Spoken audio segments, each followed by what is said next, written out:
ហើយពលឺស្អាតមែនទែនពូនេះទៅយកទៅប្រើដល់ពេញចិត្តហើយបងប្អូនអូខេសម្រាប់បងដែលគាត់ត្រូវការថតវីដេអូឬក៏ live វីដេអូជាប្រចាំបងប្អូនចង់បានប្រភេទពូដែលភ្លឺច្បាស់ល្អនេះបងប្អូនអាចយកប្រភេទឈុតនេះបានអានេះធំមែនទែនបងប្អូនវ៉ាត់របស់វារហូតដល់150វ៉ាត់នេះខ្ញុំដាក់ប្រើផ្ទាល់ខ្លួនឯងហ្មងបងប្អូនអាចមើលបាននេះខ្ញុំស្រីកាមេរ៉ាឲ្យមើល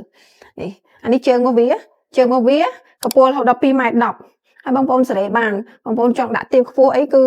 យើងបលូតវាមកនេះជើងមានក្បាលចាំពូហើយនឹងខ្សែ2 ម៉ែត្រមានពូលហើយនឹងតេឡេនេះបងប្អូនអាចដូរពលឺពូលបានហើយបងប្អូនបញ្ជាចេះមកស្រួលមែនតើមានពណ៌3ពណ៌ហើយបន្ថយកម្រិតពលឺបានទៀត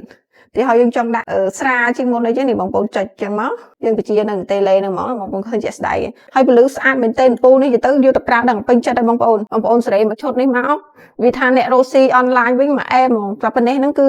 ជឿជាក់ហ្មងធម្មតាពេលយើងថតវីដេអូអត់មានពលឺមុខយើងស្អាតមែនតើហើយវាអត់សូវច្បាស់ចង់បង្ហាញផលិតផលចង់អីគឺ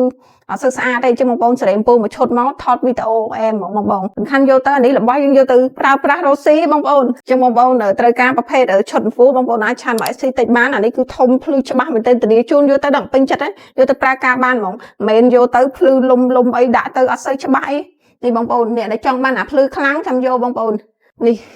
ឈុតធំនេះ